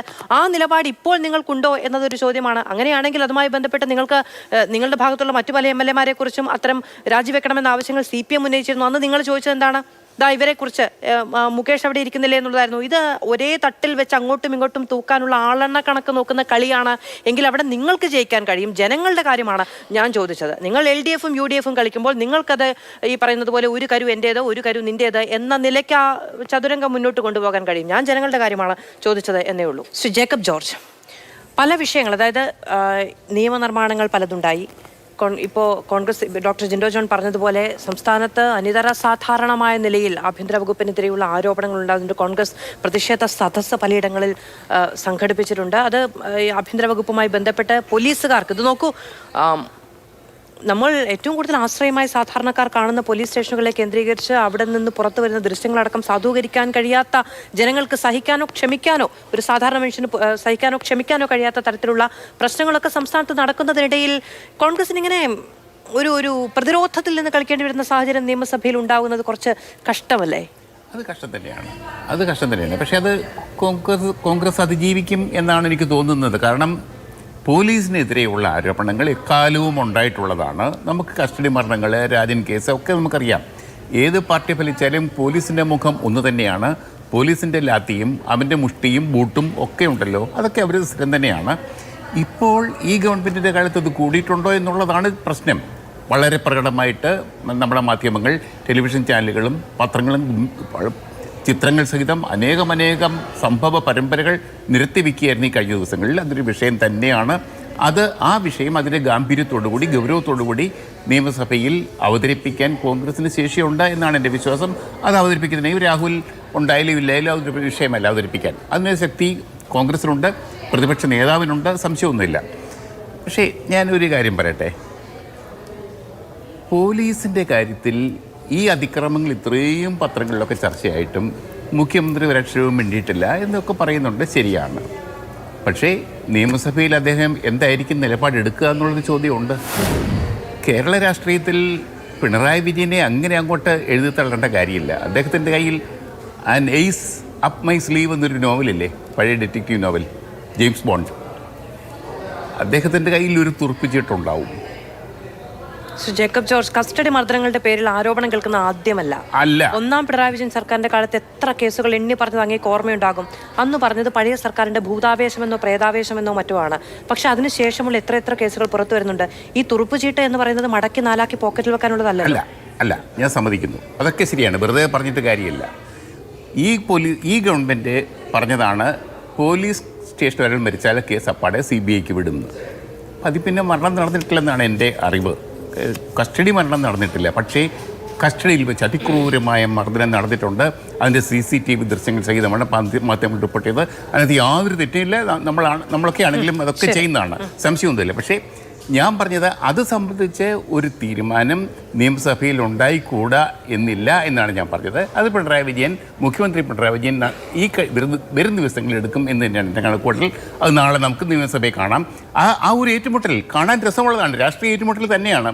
അതിൻ്റെ ശക്തിയും ചൂടും ചൂരും നമുക്ക് നേരിട്ട് കണ്ടറിയാം. ഞാൻ നിയമസഭയിൽ പോകുന്നുണ്ട് കേട്ടോ, റിപ്പോർട്ട് ചെയ്യാനല്ല, കാണാൻ വേണ്ടി പോകുന്നുണ്ട്, പൂരം കാണാൻ. എനിക്ക് പറയാനുള്ളത്, ബഹുമാനപ്പെട്ട ഡോക്ടർ ജിൻഡോ ജോൺ പറഞ്ഞതിനോട് ഞാൻ സമ്മതിക്കുന്നു. BD സതീശൻ ശക്തമായ നിലപാടെടുത്തു. ഉറച്ച നിലപാടെടുക്കാൻ ശേഷിയുള്ള നേതാവാണ് BD സതീശൻ എന്ന് അദ്ദേഹം രാഹുൽ മാങ്കൂട്ടത്തിൻ്റെ കാര്യത്തിൽ ഒരിക്കൽ കൂടി തെളിയിച്ചിരിക്കുന്നു, യാതൊരു സംശയമില്ല. പക്ഷേ ഇപ്പോഴും ജിൻഡോ ജോൺ ഊഹം മാത്രമേ ഉള്ളൂ. രാഹുൽ മാങ്കൂട്ടത്തിനെതിരെയുള്ള ഊഹാപോഹങ്ങളാണ് ബഹുമാനപ്പെട്ട ജിൻഡോ ജോൺ അങ്ങിവിടെ ഇപ്പോൾ പറഞ്ഞത്. ഇപ്പോൾ അത് പറയാമോ ജിൻഡോ ജോൺ? അങ്ങൊരു കോൺഗ്രസ് നേതാവല്ലേ? അങ്ങൊരു ജിൻഡോ ഈ വിഷയങ്ങൾ ഉണ്ടായപ്പോൾ ആദ്യം പ്രതികരിച്ച കോൺഗ്രസ് നേതാവ് സമ്മതിക്കുന്നു. അത് പക്ഷേ സതീശിൻ്റെ എത്രയോ ഒരു ഉറച്ച നിലപാടെടുത്തപ്പോൾ ജിൻഡോ ജോൺ ഊഹാപോഹം എന്ന പ്രയോഗം നടത്തുന്നത് എന്നെ വേദനിപ്പിച്ചു. അതാണ് എനിക്ക് പറയാനുള്ളത്. സതീശൻ ഇന്നും പറഞ്ഞത്, VD സതീശൻ ഇന്നും പറഞ്ഞത്, പ്രതിപക്ഷ നേതാവ് ഇന്നും പറഞ്ഞത് പെൺകുട്ടികളുടെ പരാതി എനിക്ക് കിട്ടിയെന്നാണ്. അനോണിമസ് പെറ്റീഷൻ ഒന്നും പറഞ്ഞില്ല, പേര് വയ്ക്കാത്ത പരാതിയാണെന്ന് പറഞ്ഞില്ല. പെൺകുട്ടികളുടെ പരാതി എനിക്ക് കിട്ടിയെന്നാണ് പറഞ്ഞത്. ആ പരാതിയിന്മേലാണ് വേദനയോടുകൂടി രാഹുൽ മാങ്കൂട്ടത്തിനെതിരെ കർശനമായ നടപടി എടുത്തത്. ആ നടപടിയിൽ ഉറച്ചു നിൽക്കുന്നു എന്ന് വി ഡി സതീശൻ പറയുമ്പോൾ ഊഹാപോഹങ്ങൾ എന്ന് പറയുകയാണ് ബഹുമാനപ്പെട്ട ജിൻഡോ ജോൺ ഈ ചാനലിൽ. അതിനോട് എനിക്ക് പ്രതിഷേധമുണ്ട്, അതിലെനിക്ക് വേദനയുണ്ട്, അത് ഞാൻ പ്രകടിപ്പിക്കുന്നു. ശരി. ശ്രീ ജെക്സി തോമസ്, ഇപ്പോൾ സഭയിൽ എന്ത് എന്ന് പറയുമ്പോൾ സ്വാഭാവികമായും രാഹുൽ മാങ്കൂട്ടത്തിന്റെ വരവുമായി ബന്ധപ്പെട്ട വലിയ നാടകീയതകൾ വരികയാണെങ്കിലും ഇല്ലെങ്കിലും സഭയിൽ പ്രതീക്ഷിക്കുന്നുണ്ട്. പക്ഷെ അതിനപ്പുറത്തുള്ള രാഷ്ട്രീയ വിഷയങ്ങൾ പറയുകയാണ് എങ്കിൽ തീർച്ചയായും സംസ്ഥാനത്ത് ആഭ്യന്തര വകുപ്പിന് കീഴിൽ പോലീസിന് കീഴിൽ ഉണ്ടാകുന്ന അതിക്രമങ്ങളെക്കുറിച്ചുള്ള വലിയ ചോദ്യങ്ങൾ സഭയിലെങ്കിലും ഉയർത്തപ്പെടുമെന്ന് തന്നെയാണ് വിചാരിക്കുന്നത്. കാരണം അതിനൊരു മറുപടി വേണമല്ലോ. ആ മറുപടി അല്ലാതെ പൊതുസമൂഹത്തോട് പറയാൻ കഴിഞ്ഞ ദിവസങ്ങളിൽ ആഭ്യന്തര വകുപ്പ് ഭരിക്കുന്ന കേരളത്തിന്റെ മുഖ്യമന്ത്രിയോ എന്തിനാ CPM ഒരു പാർട്ടി എന്ന നിലയ്ക്ക് പോലും തയ്യാറായിട്ടില്ല.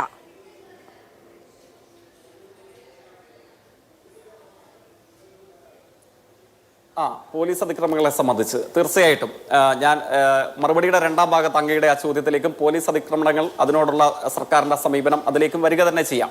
പക്ഷേ തൊട്ടു മുമ്പ് സൂചിപ്പിച്ചതുപോലെ ബഹുമാനീയനായ രാഷ്ട്രീയ നിരീക്ഷകൻ ശ്രീകുമാർ, പിന്നെ ബഹുമാനീയനായ യൂത്ത് കോൺഗ്രസിന്റെ പ്രതിനിധി, ഇവരുടെയൊക്കെ ഒരു പ്രതികരണങ്ങൾ നമ്മുടെ മുമ്പിലുണ്ട്.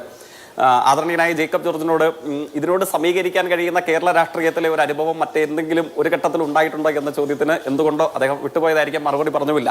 ഞാൻ സത്യസന്ധമായും ചരിത്രപരമായ ഒരു കൗതുകം ഉണ്ട് എന്നുള്ളത് കൊണ്ട് ഞാൻ ചോദിച്ചതാണ്. എന്തായാലും എൻ്റെ പരിമിതമായ അറിവിൽ ഈ കേസ് ഇപ്പോൾ ബഹുമാനീയനായ യൂത്ത് കോൺഗ്രസ് നേതാവ് സമീകരിക്കാൻ ശ്രമിക്കുന്നത് പോലെ ഇത് താരതമ്യം ചെയ്യാൻ കഴിയുന്ന ഒരു കേസല്ല. ഞാനത് രാഷ്ട്രീയമായ എൻ്റെ അഭിപ്രായമായി പറയുന്നതല്ല.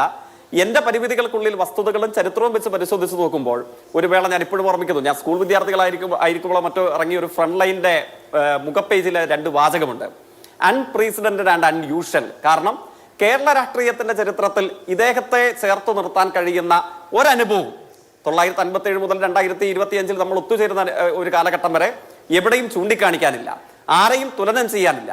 കാരണം ഞാനിത് ആവർത്തിച്ച് തുടക്കത്തിൽ തന്നെ സൂചിപ്പിക്കാൻ കാരണം, ഈ കാര്യം പറയുമ്പോൾ കോൺഗ്രസിന്റെ കുറെ ഈ വിഷയം ഉണ്ടായി അന്ന് മുതൽ ഇന്ന് വരെ ഇവർക്ക് ഒറ്റ പോയിന്റേ ഉള്ളൂ. ആ പോയിന്റ് എന്ന് പറയുന്നത് ഇവർ കൊല്ലം MLA-യുടെ പേര് പറയും, അല്ലെങ്കിൽ KTDC ചെയർപേഴ്സന്റെ പേര് പറയും, അല്ലെങ്കിൽ പൊളിറ്റിക്കൽ സെക്രട്ടറിയുടെ പേര് പറയും. എന്നിട്ട് പറയും ഇവർക്കൊക്കെ ഇങ്ങനെയല്ലേ, എന്നിട്ട് പിന്നെ ഞങ്ങളെ എന്തിനാണ് ഇതിന്റെ പേരിൽ ആരോപണ വിധേയനായ ഞങ്ങളുടെ ആളെ എന്തിനാണ് കുറ്റപ്പെടുത്തുന്നത്? അങ്ങനെയാണെങ്കിൽ പിന്നെ എന്തിനു വേണ്ടിയിട്ടാണ് നടപടി എടുത്തത്? പിന്നെ എന്തിനു വേണ്ടിയിട്ടാണ് കോൺഗ്രസിൽ അദ്ദേഹം ഇല്ല, പാർലമെന്ററി പാർട്ടിയിൽ അദ്ദേഹം ഇല്ല എന്ന് പ്രതിപക്ഷ നേതാവ് ഇന്നും വാർത്താ സമ്മേളനം നടത്തി പറയുന്നത് എന്താണ്?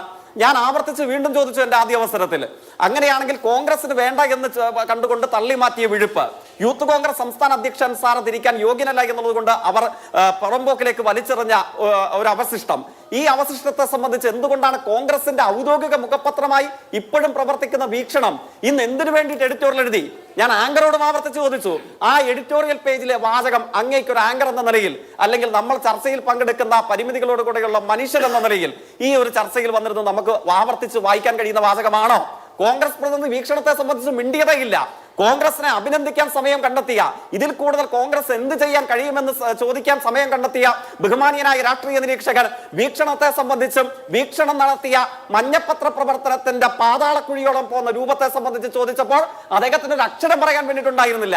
ആങ്കർ അതിനെ സംബന്ധിച്ച് സൂചിപ്പിച്ചില്ല.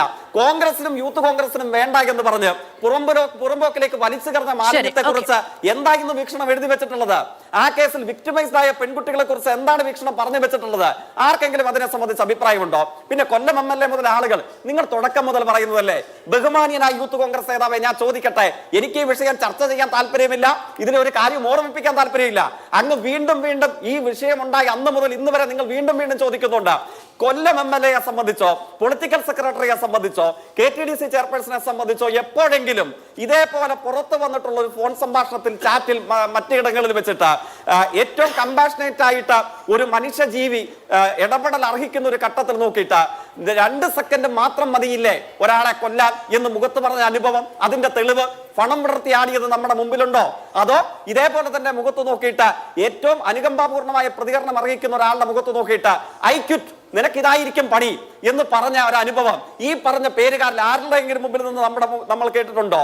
അതോ അതിനുമൊക്കെ അപ്പുറം ഇതേവരെ ക്രൈംബ്രാഞ്ചിന് ലഭിച്ചു എന്ന് മാതൃഭൂമി അടക്കം റിപ്പോർട്ട് ചെയ്ത മാധ്യമ വാർത്തകൾ കേൾക്കുന്ന പ്രകാരം ഫോഴ്സ്ഫുൾ അബോർഷൻ നിർബന്ധിച്ച ഒരു അനുഭവം നിങ്ങളെ സൂചിപ്പിച്ച ഏതെങ്കിലും ഒരു പേരുകാരിൽ നിന്ന്, ഏതെങ്കിലും രാഷ്ട്രീയ പാർട്ടിയിലെ ഏതെങ്കിലും ഒരു നേതാവിൽ നിന്ന് എപ്പോഴെങ്കിലും ഉണ്ടായിട്ടുണ്ടോ? നമ്മൾ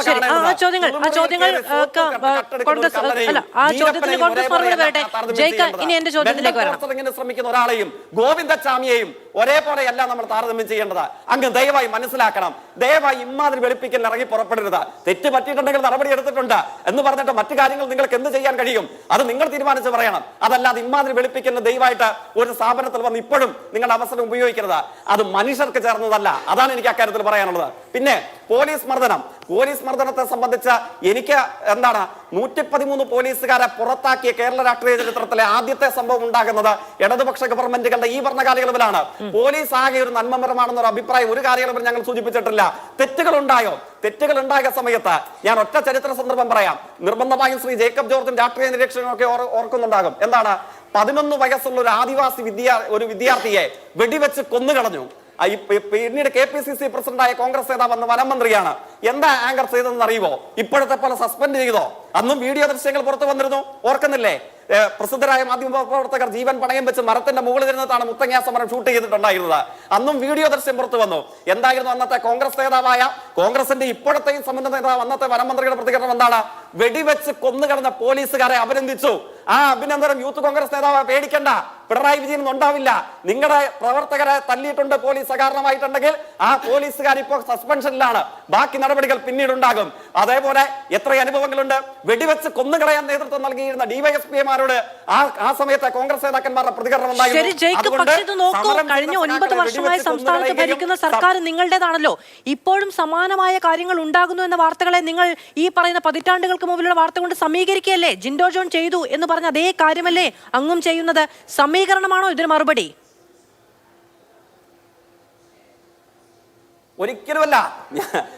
യൂത്ത് കോൺഗ്രസ് നേതാവ് സമീകരിച്ചത് എന്തിനോടാണ്? ഞാൻ സമീകരിച്ചത് എന്തുകൊണ്ടാണ്? ഞാൻ സമീകരിച്ചത് ഇപ്പോഴുണ്ടായ പ്രശ്നം എന്താണ്? അങ്ങ് ചൂണ്ടിക്കാണിക്കുന്നു യൂത്ത് കോൺഗ്രസിന്റെ തൃശൂർ ജില്ലയിലെ പ്രധാനപ്പെട്ട നേതാവ് പോലീസ് സ്റ്റേഷനിൽ വെച്ച് അകാരണവും മനുഷ്യത്വ വിരുദ്ധവുമായ ആക്രമണത്തിനും മർദ്ദനത്തിനെതിരെയായി. അത് തെറ്റ് എന്ന് പറയുകയും അതിന് നേതൃത്വം നൽകിയ പോലീസുകാരെ സസ്പെൻഡ് ചെയ്ത് ഇപ്പൊ കുപ്പായി ഒരു വീട്ടിലിരിക്കുകയും ചെയ്യുകയാണ്. ഇവർ ഇപ്പൊ യൂത്ത് കോൺഗ്രസിന്റെ പ്രസിഡന്റോട് സ്വീകരിച്ച അതേ സമീപനം കേരളത്തിലെ ഗവൺമെന്റ് സ്വീകരിച്ചു. പക്ഷേയോ അതുകൊണ്ടൊന്നും തീരുന്നില്ല ജയിക്ക. ഒരൊറ്റ സംഭവം എന്ന രീതിയിൽ അതിനെ പരിമിതപ്പെടുത്തല്ലേ? ഇത് നോക്കൂ, കഴിഞ്ഞ ദിവസം തിരുവനന്തപുരത്ത് ബിന്ദു എന്ന് പറയുന്ന സ്ത്രീ, നമുക്കറിയാലോ, ഒരു മാലമോഷണ കേസുമായി ബന്ധപ്പെട്ട് വളരെ നിസ്സഹായ ഒരു സ്ത്രീയെ പിടിച്ചുകൊണ്ടുപോയി പോലീസ് സ്റ്റേഷനിൽ രാത്രി പുലരും വരെ നിർത്തിയിട്ട് ഇപ്പോൾ പുറത്തു വന്നിരിക്കുന്ന ഉന്നത ഉദ്യോഗസ്ഥർ അന്വേഷിച്ചപ്പോൾ അവിടെ നിന്ന് ശബ്ദ സന്ദേശങ്ങൾ അടക്കം കിട്ടിയ CCTV ദൃശ്യങ്ങളിൽ നേരത്തെ ജെയ്സി തോമസ് മഞ്ഞപ്പത്രങ്ങളിൽ എഴുതി പിടിപ്പിച്ച കഥകൾ പറയുന്നുണ്ടല്ലോ. എനിക്ക് വായിക്കാൻ കഴിയില്ല ജയിക്കേ. എനിക്ക് എങ്ങനെയാണോ ആ പത്രത്തിലെ വാക്കുകൾ വായിക്കാൻ കഴിയില്ല എന്ന് ജയ്ക്ക് പറഞ്ഞതുപോലെ ആ CCTV ദൃശ്യങ്ങൾക്കൊപ്പം പുറത്തു വന്ന പോലീസ് ആ പെൺകുട്ടിയെ, ആ സ്ത്രീയെ അഭിസംബോധന ചെയ്ത വാക്കുകൾ എനിക്ക് വായിക്കാൻ കഴിയില്ല. നോക്കണമെന്ന് ആലോചിച്ച് നോക്കണം. സംസ്ഥാനത്തെ ജനങ്ങളുടെ നികുതി പണത്തിൽ നിന്ന് ശമ്പളം വാങ്ങുന്ന ഉദ്യോഗസ്ഥർ സ്റ്റേഷനിൽ വിളിച്ചു കൊണ്ടുപോയ കുറ്റം ചെയ്തിട്ടില്ലാത്ത 2 പെൺമക്കളെ പോറ്റാൻ വേണ്ടി 100-300 രൂപയ്ക്ക് ദിവസം പണിയെടുക്കുന്ന വളരെ സാധാരണക്കാരിയായ നിസ്സഹായായ ഏറ്റവും താഴെ നിൽക്കുന്ന ഒരു മനുഷ്യനോട്, ഒരു സ്ത്രീയോട് പെരുമാറുന്ന വിളിച്ച ഭാഷ എനിക്ക് വായിക്കാൻ കഴിയില്ല ജയിക്കേ. അപ്പൊ അങ്ങനെ ഒറ്റപ്പെട്ട സംഭവം അവര് വീട്ടിലിരിക്കുന്നില്ലേ എന്ന് പറയരുത്. CCTV ദൃശ്യങ്ങൾ ഉണ്ടായിട്ടും അതിന് കീഴിൽ വെച്ച് മനുഷ്യനെ തല്ലി ഇഞ്ചപ്പരുവമാക്കാനും അസഭ്യം വിളിക്കാനും തെറി വിളിക്കാനും കഴിയുന്ന പോലീസ് സംവിധാനത്തിന് മുകളിലിരിക്കുന്നവരെ പേടിയില്ല എന്നതിന് തർക്കമൊന്നുമില്ലല്ലോ അല്ലേ?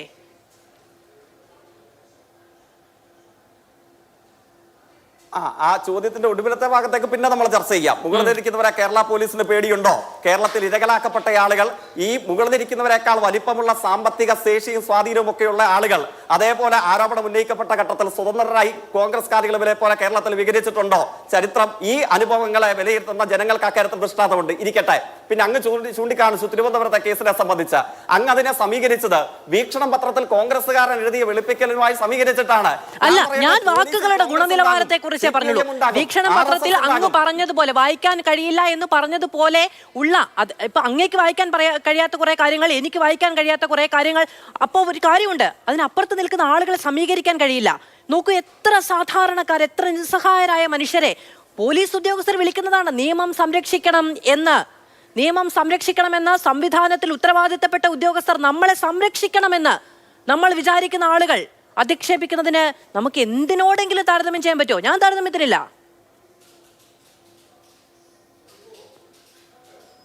ഞാനും താരതമ്യത്തിനില്ല. പക്ഷെ തെറ്റായ താരതമ്യത്തിന് ആരെങ്കിലും ഇറങ്ങി പുറപ്പെട്ടാൽ വാകൂട്ടി മിണ്ടാതിരിക്കാനും കഴിയില്ല. അതുകൊണ്ട് ഞാൻ സൂചിപ്പിച്ചതാണ്. അപ്പോഴെന്താണ് പ്രശ്നം?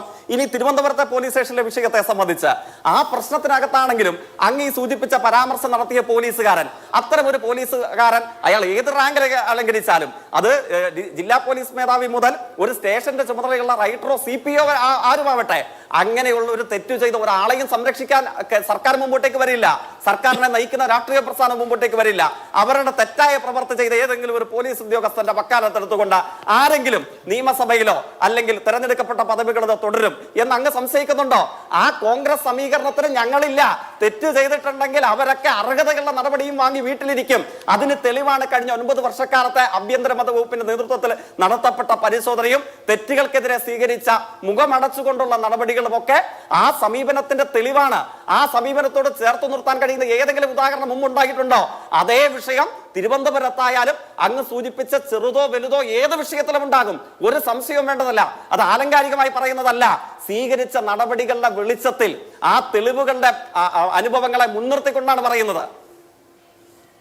ശരി ജയ്ക്ക. എന്തായാലും ഈ പറയുന്ന പത്തനംതിട്ട പോലീസ് അതിക്രമമൊക്കെ നമുക്ക് ഓർമ്മയുണ്ട്. പത്തനംതിട്ട പോലീസ് അതിക്രമവുമായി ബന്ധപ്പെട്ട് ഡിവൈഎഫ്ഐയുടെ പ്രവർത്തകൻ തന്നെയാണ് അവിടെ പരാതിയുമൊക്കെയായി വന്നത്. ആ പോലീസ് ഉദ്യോഗസ്ഥൻ ഈ കഴിഞ്ഞ കാലം അത്രയും സർവീസിലൊക്കെ തുടരുകയും പിന്നീട് പ്രൊമോഷൻ കിട്ടുകയും ഒക്കെ ചെയ്തതാണ്. ഇത് ഒരു സംവിധാനത്തിന്റെ പ്രശ്നമാണ്. എങ്ങനെയാണ് ഇത് നോക്കൂ, ഒറ്റപ്പെട്ട സംഭവങ്ങൾ എന്ന് പറയുമ്പോൾ ഒറ്റപ്പെട്ട സംഭവങ്ങൾ അത് നടപ്പിലാക്കാൻ ഇപ്പോൾ സർക്കാരിന് ഉത്തരവാദിത്തം, ഒരു വകുപ്പ് ഭരിക്കുന്ന ആളുകൾക്ക് ഉത്തരവാദിത്തം എന്ന് പറയുന്നത് ആ വകുപ്പിൽ ആരെങ്കിലും തെറ്റ് ചെയ്തിട്ടുണ്ട് എങ്കിൽ അവർക്ക് ശിക്ഷ കൊടുക്കുക എന്നുള്ളത് മാത്രമല്ല, നിയമപാലനം എന്നുള്ളത് കൂടിയുണ്ട്. ഈ അതിനുശേഷമുള്ള ശിക്ഷയോ അതിനുശേഷമുള്ള നടപടിയോ എന്നുള്ളതല്ല. ഒരു സംവിധാനത്തിൽ ഒരു സർക്കാരിന്റെ മെഷീനറി എങ്ങനെ പ്രവർത്തിക്കുന്നു എന്ന് ഉറപ്പുവരുത്താനുള്ള ഉത്തരവാദിത്വം കൂടി ഉണ്ട് എന്നുള്ളത് കൃത്യമാണ്. പൂഴ്ത്തിവെക്കപ്പെട്ട റിപ്പോർട്ടുകളുടെ എണ്ണം 10ൽ കൂടുതലാണ് ഉന്നത ഉദ്യോഗസ്ഥർക്കെതിരായ നടപടിക്രമങ്ങളുടെ പേരിൽ.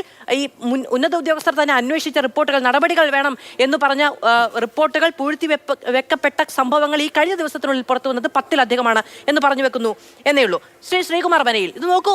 അങ്ങനെ ആ തരത്തിൽ ഇപ്പൊ കഴിഞ്ഞ ദിവസങ്ങളിലൊക്കെ ഉണ്ടായ സൈബർ അതിക്രമം, എന്തിന് നിങ്ങളുടെ പ്രതിപക്ഷ നേതാവ് VD സതീശനെതിരെ ഉണ്ടായ സൈബർ അതിക്രമം എത്രത്തോളമാണ്? നോക്കൂ, എനിക്ക് ഉറപ്പിച്ചു പറയാൻ കഴിയുന്ന മറ്റൊരു കാര്യമുണ്ട് കേട്ടോ. ആ നിലയ്ക്കുള്ള അതിക്രമം കേരളത്തിലെ ഒരു CPM നേതാവിന് നേരെ നടത്താൻ ധൈര്യപ്പെടില്ല. എന്തുകൊണ്ടാണെന്നറിയുമോ? ഒരു സംഘടനാ സംവിധാനം അപ്പുറത്തുണ്ട്. അതിന് അവരുടെ നേതാവിനോട് ഒരു അല്പസ്വല്പം വിലയുണ്ട്. അവർ പ്രതികരിക്കുമെന്നൊരു പേടിയെങ്കിലും ഉണ്ടാകും. കേരളത്തിലെ പ്രതിപക്ഷ നേതാവ് കഴിഞ്ഞ ദിവസങ്ങളിൽ നേരിട്ട സൈബർ അതിക്രമം എന്ന് പറയുന്നത് സമാനതകളില്ലാത്തതാണ്. ഒരു മനുഷ്യനോട്, ഒരു രാഷ്ട്രീയ നേതാവ് എന്നുള്ളത് അപ്പുറത്ത്, ഒരു മനുഷ്യനെ ഇങ്ങനെ പച്ചയ്ക്ക് അധിക്ഷേപിക്കാൻ തൻ്റെ ഇടമുള്ള ആളുകൾക്ക് സൈബർ ഇടങ്ങളിൽ പ്രവർത്തിക്കാൻ കഴിയുന്നത് എങ്ങനെയാണ്? അവരെല്ലാവരും അപ്പുറത്ത് നിൽക്കുന്ന ഇതേ പറയുന്ന രാഹുൽ മാങ്കൂട്ടത്തിന് ജയ് വിളിക്കാൻ കൂടി തയ്യാറാകുന്നു എന്ന് പറയുന്നത് എങ്ങനെയാണ്?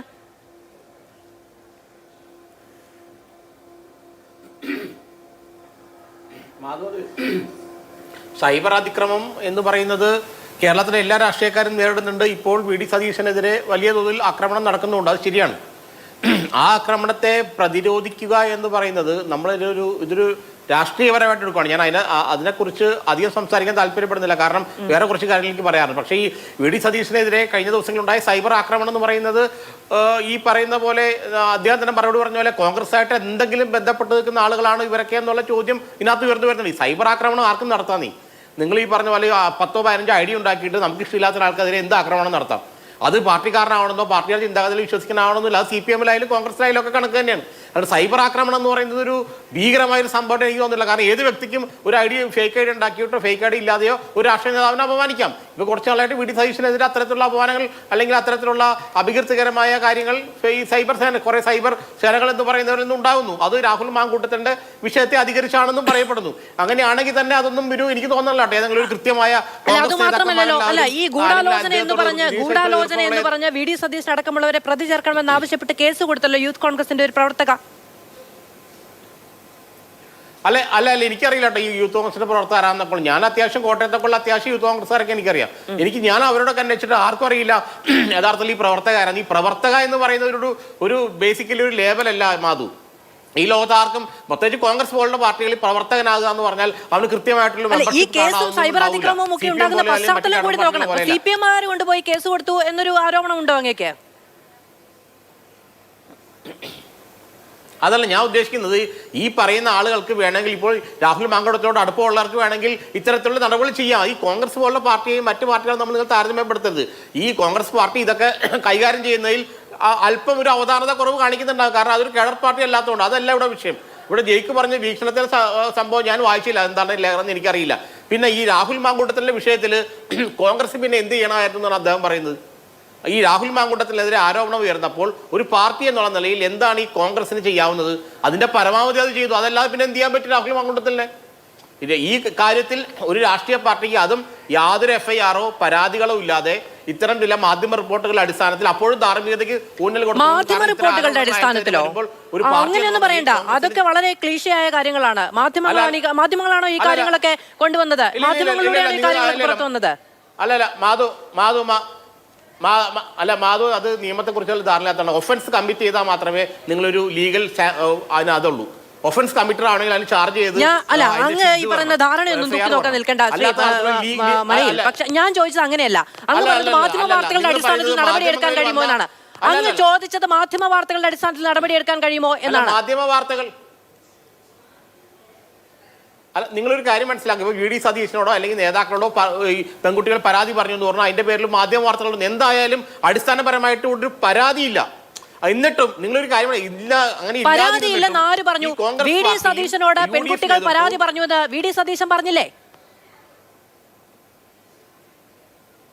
അതല്ല ഞാൻ നേരത്തെ പറഞ്ഞത്. ഈ ഒരുപക്ഷെ നേതാക്കളോട് പറഞ്ഞിട്ടുണ്ടാവും. അത് ഈ പരാതി എന്ന് പറയുമ്പോൾ അതിനൊരു ലീഗൽ സാങ്ക്ടിറ്റി ഉണ്ട്. നമ്മൾ ഈ ഞാൻ നിങ്ങളോട് പരാതി പറയുന്ന ഒരിക്കലും പരാതിയാവൂല. ഞാൻ പോലീസ് പറയുന്ന എന്റെ പരാതി, എനിക്കെതിരെ ഒരു ആക്രമണം ഉണ്ടായാൽ കോൺഗ്രസിൽ പരാതി പറയുന്നതിന് കോൺഗ്രസ് നടപടിയെടുത്താൽ മതിയെന്നേ. നിയമപരമായി കൊടുക്കുന്ന പരാതിക്ക് ഇവിടെ പോലീസ് ഉണ്ടല്ലോ. നിയമപരമായി കൊടുക്കുന്ന പരാതിക്ക് കോൺഗ്രസ് നടപടിയെടുക്കാൻ മെനക്കെടുന്നല്ലോ. മനസ്സിലാക്കാം ഞാൻ. അല്ലല്ല, അത് വേണം. കാരണം ഒരാളുടെ നടപടികളെ കുറിച്ച് ഒരു പാർട്ടിയിൽ അപമതിപ്പ് ഉണ്ടാക്കുന്ന രീതിയിൽ വന്നു എന്ന് പറഞ്ഞാൽ ആ പാർട്ടി നേതൃത്വത്തിൽ നടപടി എടുക്കാം. അത് പാർട്ടിയുടെ ധാർമ്മികമായ വശമാണ്, അത് ലീഗലായിട്ടുള്ള വശമല്ല. അത് ഒരു പാർട്ടി, അത് CPM ആയാലും സവിശേഷതകളുണ്ട് പാർട്ടിക്ക്. അല്ല, ധാർമ്മികപരമായിട്ട് രാഹുൽ മാങ്കൂട്ടത്തിനെതിരെ കോൺഗ്രസ് നടപടി എടുത്തു എന്നുള്ളത് സത്യമാണ്, അത് വാസ്തവമാണ്, അത് വസ്തുതയാണ്. രണ്ടാമത്തെ കാര്യം, അതിനപ്പുറത്തേക്ക് ആ പാർട്ടിക്ക് എന്ത് ചെയ്യാൻ കഴിയും? അതിനപ്പുറത്തേക്ക് ആ പാർട്ടിക്ക് എന്ത് ചെയ്യാൻ കഴിയും? ആ പാർട്ടിക്ക് ചെയ്യേണ്ട ഉത്തരവാദിത്വം. കാരണം ആ പാർട്ടിയുടെ ചിഹ്നത്തിലാണ്, ആ പാർട്ടി അവതരിപ്പിച്ചാണ് ജനങ്ങളുടെ പ്രാതിനിധ്യം ആ വ്യക്തിക്ക് കിട്ടിയത് എന്നുള്ളതിൽ നോക്കൂ. അത് കോൺഗ്രസ് ആണ് തീരുമാനിക്കേണ്ടത്. കോൺഗ്രസിന് ഇത്രയേ ഉള്ളൂ എങ്കിൽ കോൺഗ്രസിന് ഇത്രയേ ഉള്ളൂ. പക്ഷേ ഞങ്ങൾ പ്രതിരോധിക്കാൻ ഇറങ്ങി പുറപ്പെടും എന്ന് പറഞ്ഞവരും കോൺഗ്രസ് നേതാക്കളാണല്ലോ, അല്ലെ? ഞങ്ങൾ പ്രതിരോധിക്കും എന്ന് പറഞ്ഞത് കോൺഗ്രസിന്റെ കൺവീനർ തന്നെയാണല്ലോ. ഞങ്ങൾ നാളെ FIR വായിക്കും എന്ന് പറഞ്ഞത് കോൺഗ്രസിന്റെ പ്രതിപക്ഷ നേതാവാണല്ലോ. നിങ്ങൾ മാറ്റി നിർത്തി എന്ന് പറയുന്നു, എന്നിട്ട് നിങ്ങൾ ചേർത്ത് പിടിക്കും എന്നുകൂടി പറയുന്നത് എങ്ങനെയാണ്? അപ്പൊ ആളുകളുടെ കണ്ണിൽ അങ്ങ് പൊടിയിട്ട് വെക്കുക. അങ്ങനെയല്ലോ.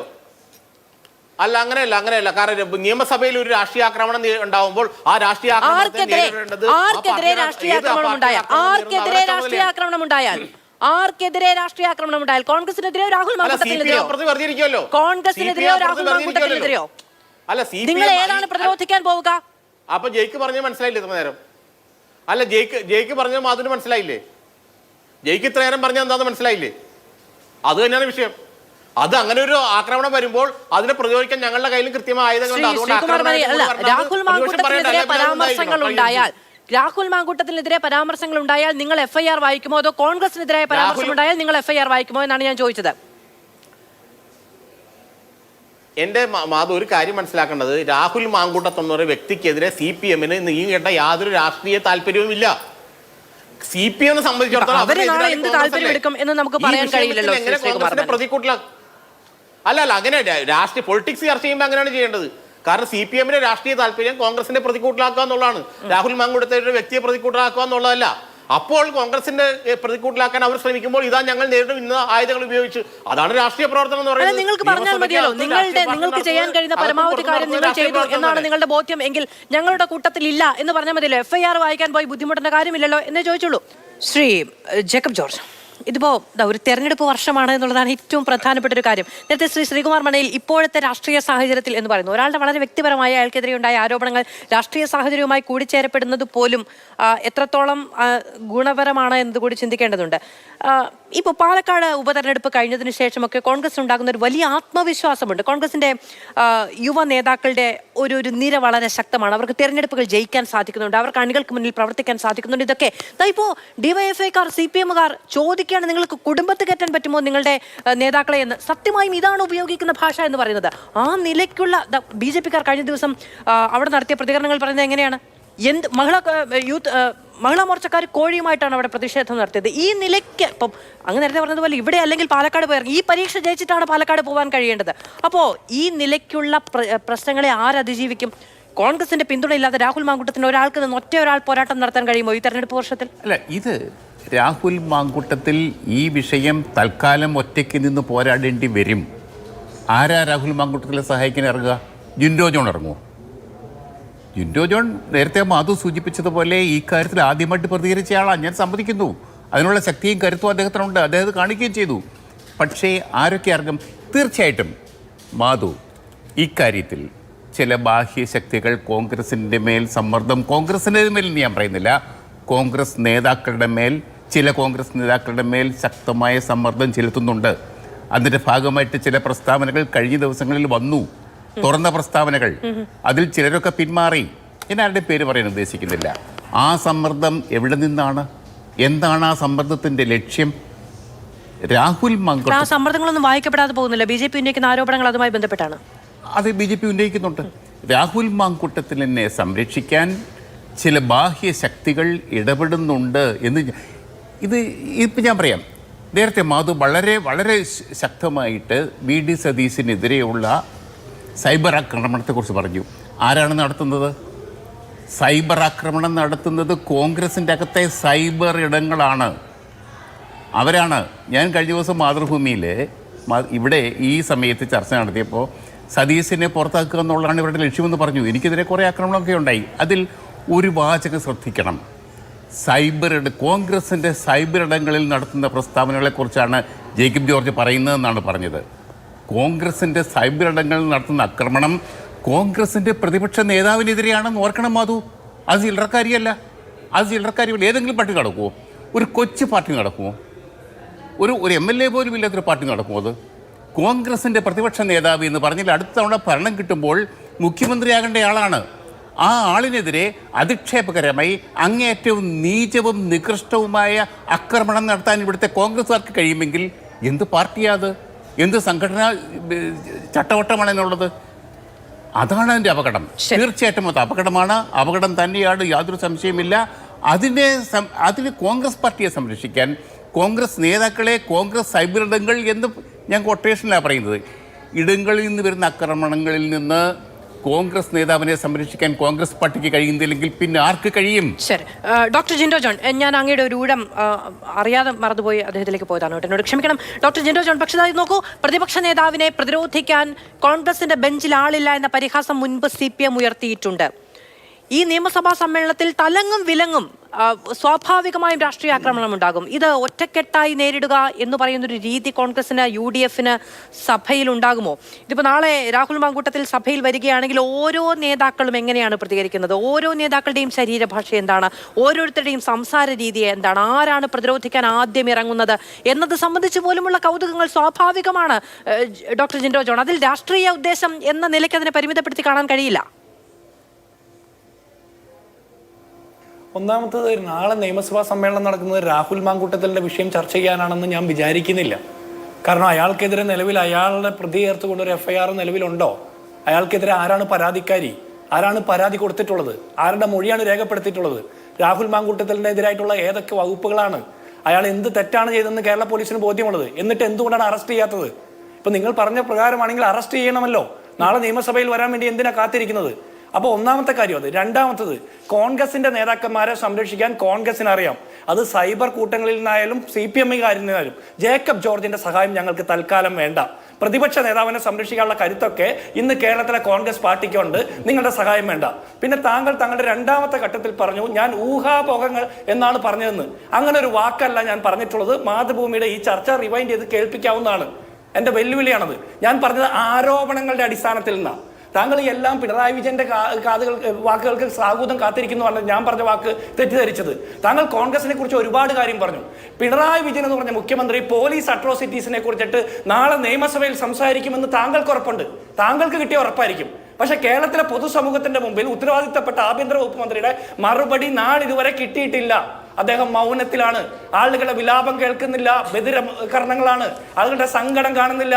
ഈ കാഴ്ചകളൊന്നും കാണുന്നില്ല. അദ്ദേഹത്തിന് കാഴ്ച നശിച്ചുകൊണ്ടിരിക്കുന്നു. ആഭ്യന്തര വകുപ്പ് മന്ത്രിക്ക് അദ്ദേഹത്തിന് മിണ്ടാൻ പറ്റാത്തത്ര മൂകതയിലായിരിക്കുന്നു. ഇനി ഞാനൊരു കാര്യം ചോദിക്കട്ടെ ജയിക്കെ, ഈ രാഹുൽ മാങ്കൂട്ടത്തിനെതിരെ FIR ഉണ്ടോ? രാഹുൽ മാങ്കൂട്ടത്തിനെതിരെ ആരാണ് പരാതിക്കാരി? നമുക്ക് ആരോപണങ്ങൾ വന്നതിന്റെ പുറത്ത് ഞങ്ങൾ നടപടിയെടുത്തു എന്നുള്ളത് കോൺഗ്രസിന്റെ മെറിറ്റ്.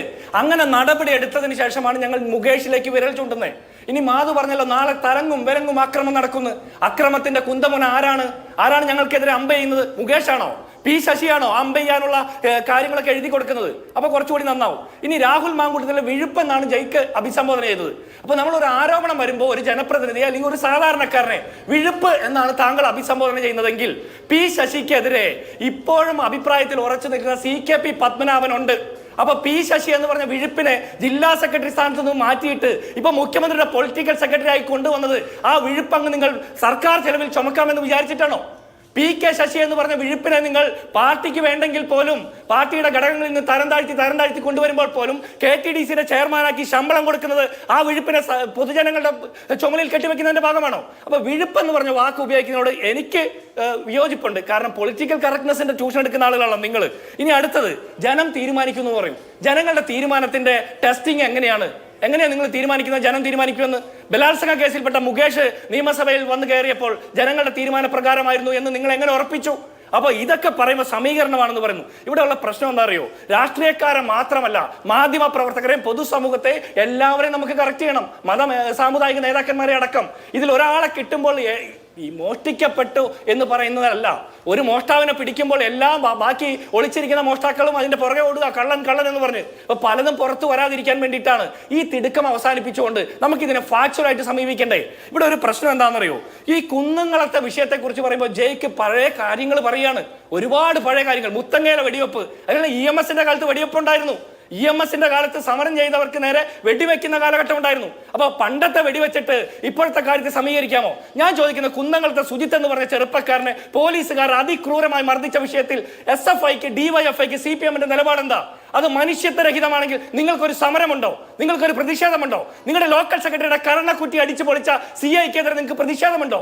SFI ജില്ലാ പ്രസിഡന്റ്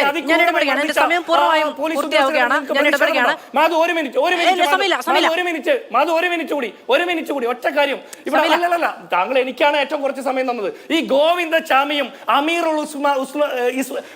അമീറുൽ ഇസ്ലാമിനെ പോലുള്ള ആളുകൾ CPMന്റെ ഏരിയ സെക്രട്ടറി അടക്കമുള്ളവരുണ്ടെന്ന് പറഞ്ഞ് ഏരിയ കമ്മിറ്റി തെരഞ്ഞെടുപ്പ് നടക്കുന്നിടത്തേക്ക് മാർച്ച് നടത്തിയത് CPMന്റെ സഖാക്കന്മാരാണ്, കോൺഗ്രസ്സുകാരല്ല. അവരെ ആദ്യം പൊളിറ്റിക്കൽ മൊറാലിറ്റി പഠിപ്പിച്ചിട്ട് ജയിക്കാൻ എനിക്ക് ക്ലാസ് അല്ല. നിങ്ങൾ തരാതരത്തിൽ അങ്ങോട്ടും ഇങ്ങോട്ടും ഈ പറയുന്ന പൊളിറ്റിക്കൽ സന്മാർഗികതയൊക്കെ പഠിപ്പിക്കൂ. അത് അവനവന്റെ കാര്യത്തിൽ തട്ടുകേട് വരുമ്പോൾ മറ്റുള്ളവർക്ക് ഇപ്പുറത്തില്ലേ അപ്പുറത്തില്ലേ എന്നുള്ളതൊക്കെ ഒരു ചോദ്യമായി ഉന്നയിക്കും. പിന്നെ FIR വായിക്കാൻ കഴിയുമെന്ന് പ്രതിപക്ഷ നേതാവിന് ആത്മവിശ്വാസമുണ്ടെങ്കിൽ ആ FIR കയ്യിലുള്ളത് കൊണ്ടാണല്ലോ എന്നുള്ളത് കോൺഗ്രസിന് ആത്മവിശ്വാസത്തോടെ പറയാൻ കഴിയുന്ന ഒന്നാണ്. ഇനി ഞങ്ങളുടെ FIR വായിക്കാൻ പോകുമ്പോൾ വായിക്കേണ്ടി വരുന്ന സാഹചര്യം നിങ്ങൾക്കുണ്ടാകുന്നത് എങ്ങനെയാണ് എന്ന് വേണമെങ്കിലും തിരിച്ചു ചോദിക്കാം. ഞാൻ കാര്യമായി പറഞ്ഞതാണ്, കേരള രാഷ്ട്രീയം എങ്ങനെയൊക്കെയാണ് നിയമസഭയിൽ പ്രതികരിച്ചിട്ടുള്ളത് എന്നുള്ളത് നമുക്കറിയാവുന്നതാണല്ലോ. നാളെയും ഈ നിയമസഭാ സമ്മേളനം ഏത് നിലയ്ക്ക് പോകുമെന്നതിനെ സംബന്ധിച്ച് വലിയ കൗതുകം സ്വാഭാവികമായും ഇവിടെ ഉണ്ടാകും എന്നുള്ളതിൽ സംശയമൊന്നുമില്ല. വളരെയധികം നന്ദി പാനലിസ്റ്റുകൾക്കും പ്രേക്ഷകർക്കും.